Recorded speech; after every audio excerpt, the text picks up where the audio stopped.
Meus irmãos, a paz do nosso Senhor e Salvador Jesus Cristo, muito bem-vindos ao canal Pastor Marcos Rodrigues Oficial aqui no YouTube. Nós estamos na videoaula iniciando mais um trimestre das lições bíblicas CPAD na classe dos adultos. Nós vamos iniciar um novo trimestre no próximo domingo, dia 6 de outubro. E o tema que nós vamos estudar esse trimestre é as promessas de Deus. Confie e viva as bênçãos do Senhor, porque fiel é o que prometeu. Então, esse é o tema que será estudado nesse trimestre nas lições bíblicas CPAD. E a lição de número 1, ela traz como tema as promessas de Deus. Esta lição tem um caráter introdutório e ela tem a data do dia 6 de outubro de 2024. Pois bem, nós vamos ler o texto áureo, verdade prática, e depois ler a introdução e tocar em todos os tópicos e subtópicos de uma maneira rápida, prática e objetiva. E eu quero fazer um pedido a você que sempre acompanha as lições das revistas CPAD, compartilhe esse vídeo para que mais pessoas possam ter acesso a esses subsídios bíblicos e teológicos para ajudar na classe dos adultos. O texto áureo está em Jeremias, capítulo de número 1, versículo 12, que diz: E disse-me o Senhor, viste bem, porque eu velo sobre a minha palavra para cumpri-la. Verdade prática. Deus faz suas promessas para que experimentemos um relacionamento mais próximo com Ele. Pois bem, você sabe o que significa a palavra promessa? Promessa é o ato ou efeito de comprometer-se com alguém em relação a alguma coisa. Eu vou repetir. Promessa é o ato ou efeito de comprometer-se com alguém em relação com alguma coisa. Eu quero já iniciar fazendo uma pergunta. Você já fez alguma promessa que você não conseguiu cumprir? Ou já te fizeram alguma promessa que também não conseguiram cumprir com você? Vamos então ler a introdução da lição. As promessas divinas têm como objetivo atender aos desígnios de Deus. Para se concretizarem, elas dependem da fé plena nele e em sua palavra. Por isso, ao longo desse trimestre, estudaremos a respeito das promessas de Deus e seus desdobramentos em nossa vida cristã. E especialmente nesta lição, desenvolveremos o assunto com o objetivo de conhecer os conceitos básicos, tipos e propósitos das promessas de Deus segundo a sua palavra. Nós precisamos entender que existem promessas do homem e promessas divinas. Nós vamos estudar especificamente sobre as promessas de Deus. A palavra-chave é promessa, já explicamos para os irmãos. Mas o que precisamos entender é que toda promessa, ela tem um propósito de Deus. E existem algumas promessas que, para elas se concretizarem, precisa que a gente tenha uma fé plena em Deus e na sua palavra. E já na introdução, eu também quero dizer a todos vocês que existem algumas promessas que Deus fez a nós, que talvez nós não veremos o cumprimento delas, pois o escritor aos Hebreus diz que muitos morreram sem ver o cumprimento das promessas. Existem promessas feitas para nós, que talvez os nossos futuros parentes irão colhê-las. Pois bem, nós vamos ler o primeiro tópico, que tem 3 subtópicos. Tópico de número 1 é um convite de Deus. Tem 3 subtópicos. Primeiro subtópico, um convite, uma promessa. Isaías 55 é um convite de Deus para Israel desfrutar de uma grande bênção divina. É uma promessa maravilhosa de redenção. O versículo de número 11 diz: Assim será. A palavra que sair da minha boca, ela não voltará para mim vazia, antes fará o que me apraz e prosperará naquilo para qual enviei. Aqui o poder da palavra de Deus é destaque. Essa palavra sempre agirá com um propósito, que para a redenção, que é para a condenação. Ela não pode retornar vazia, porque o soberano é zeloso para cumpri-la. E nessa veracidade da palavra é que as promessas de Deus estão firmadas. Contudo, é preciso dar alguns passos para vivermos essas promessas. Nesse primeiro subtópico, nós precisamos entender que o propósito é maior do que a promessa. Deus nunca vai cumprir uma promessa se ela estiver fora do propósito. Então a regra é bem simples. Se eu estiver dentro do propósito, as promessas acontecerão. Deus só cumpre a promessa se ela estiver dentro de um propósito, porque o propósito é maior do que a promessa. Subtópico de número 2. É preciso buscar ao Senhor. No versículo 6 do capítulo 55, aparece o seguinte imperativo: buscai ao Senhor enquanto se pode achar, invocai-o enquanto está perto. Aqui somos instados pela palavra de Deus a buscar o Senhor por meio da oração e de um relacionamento sincero, a fim de alcançarmos uma resposta dele. No Novo Testamento, nosso Senhor ensinou que quem pede será dado, quem busca encontrará, quem bate será aberto. Mateus 7:7. O Senhor Jesus então confirma: porque aquele que pede recebe, o que busca encontra, e o que bate se abre a porta. Mateus 7:8. Busquemos a Deus enquanto podemos fazer isso hoje. O segundo subtópico diz que é necessário uma busca inconstante do Senhor. Buscar o Senhor não é simplesmente fazer uma mera oração. Buscar o Senhor é um estilo de vida, é se dedicar ao Senhor e à sua palavra. Para você, o que é ser cheio do Espírito Santo? Para muitas pessoas, ser cheios do Espírito Santo é receber mais do Espírito Santo na nossa vida. Mas observando a palavra do Senhor, nós vamos entender que é o contrário. Ser cheio do Espírito Santo é nós deixarmos o Espírito Santo tomar conta da nossa vida, a ponto de não a gente receber dele, mas nós se doarmos ao Espírito Santo. Quando Deus foi ilustrar essa verdade, ele usou Ezequiel 47, o rio de Deus. Quanto mais Ezequiel se doava ao rio, ou quanto mais Ezequiel entrava no rio, mais o rio recebia de Ezequiel. E enquanto Ezequiel conseguia tocar no fundo do rio, ele tinha o controle. Mas chegou o ponto de águas profundas e Ezequiel precisou nadar. Ou seja, enquanto você estiver no controle da sua vida, você não vai ser cheio do Espírito Santo. A partir do momento que você deixar o controle da sua vida nas mãos do Espírito Santo, que é esse rio, ele irá conduzir a sua vida. Busquemos ao Senhor enquanto se pode achar. Subtópico de número 3. É preciso se arrepender.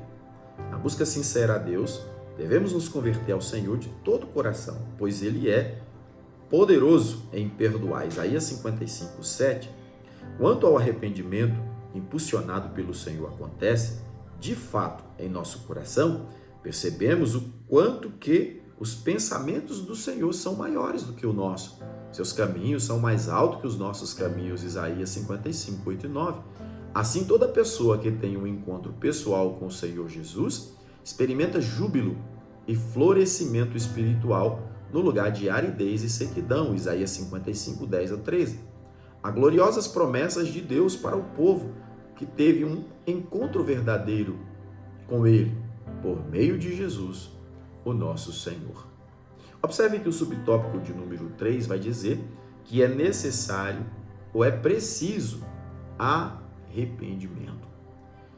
Arrependimento é quando nós dizemos não a nós mesmos e não voltamos a praticar aquilo que fere a palavra de Deus e seus princípios. Então, arrependimento é amar a si e aborrecer o que pratica. Já remorso é o contrário. Remorso é amar o que pratica e aborrecer-se a si mesmo. Odiar a si mesmo. Foi o caso de Judas, que ao invés de se arrepender, teve remorso. Então, é preciso se arrepender, dizer não a nós mesmos.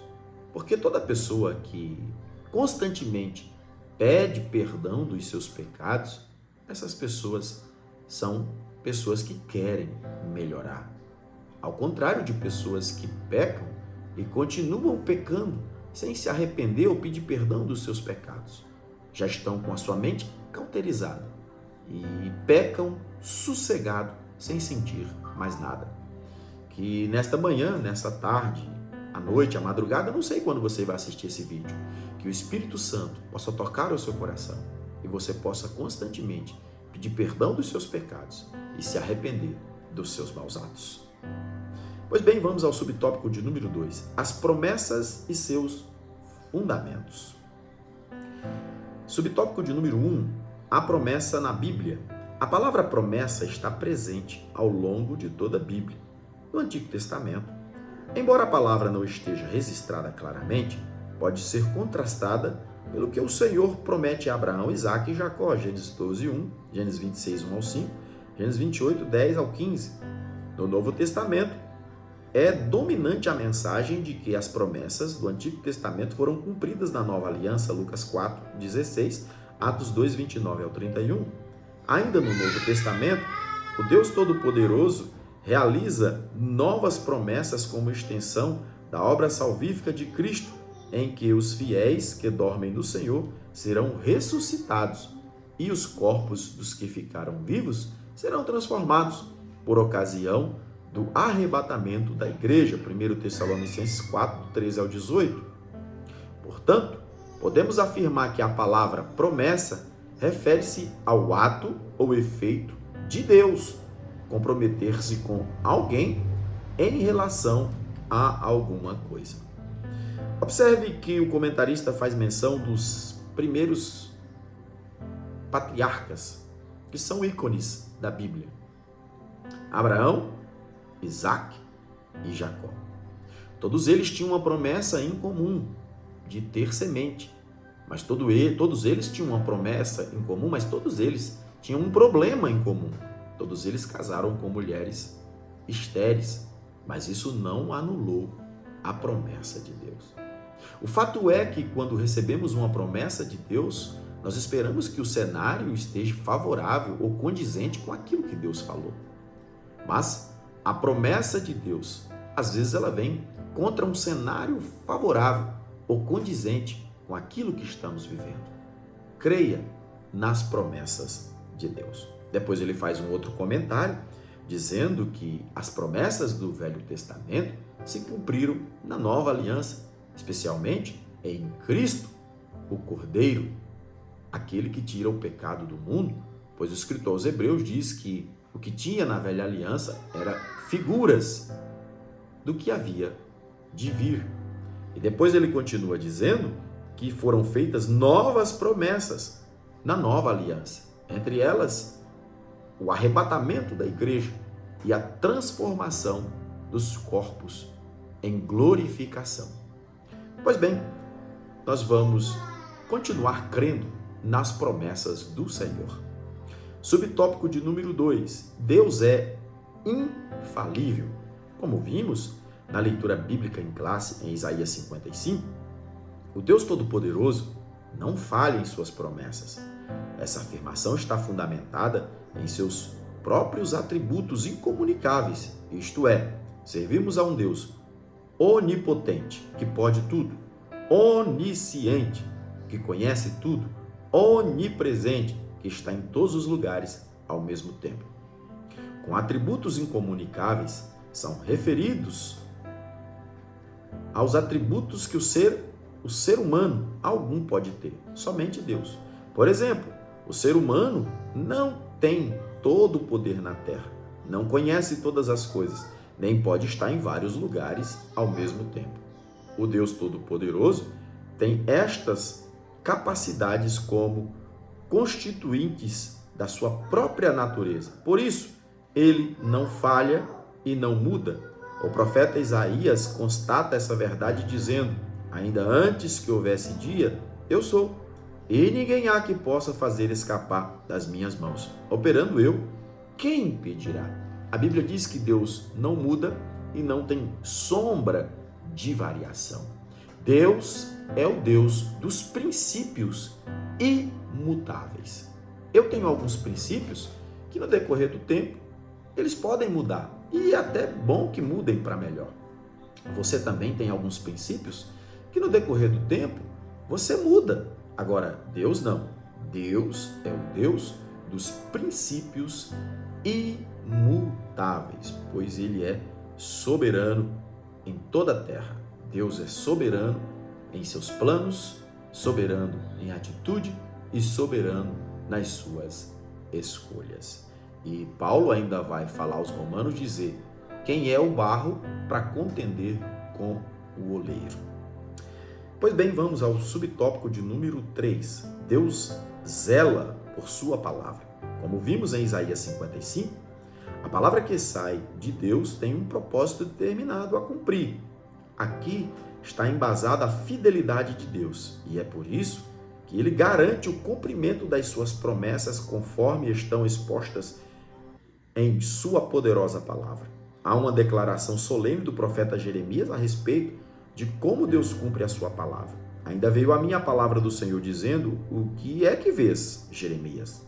E eu disse: vejo uma vara de amendoeira. E disse-me o Senhor: viste bem, porque eu velo sobre a minha palavra para cumpri-la. O que podemos tirar de ensinamento desse terceiro subtópico? Ora, um Deus que vela para cumprir a sua própria palavra, o que fará por nós se não cumprirmos a sua palavra?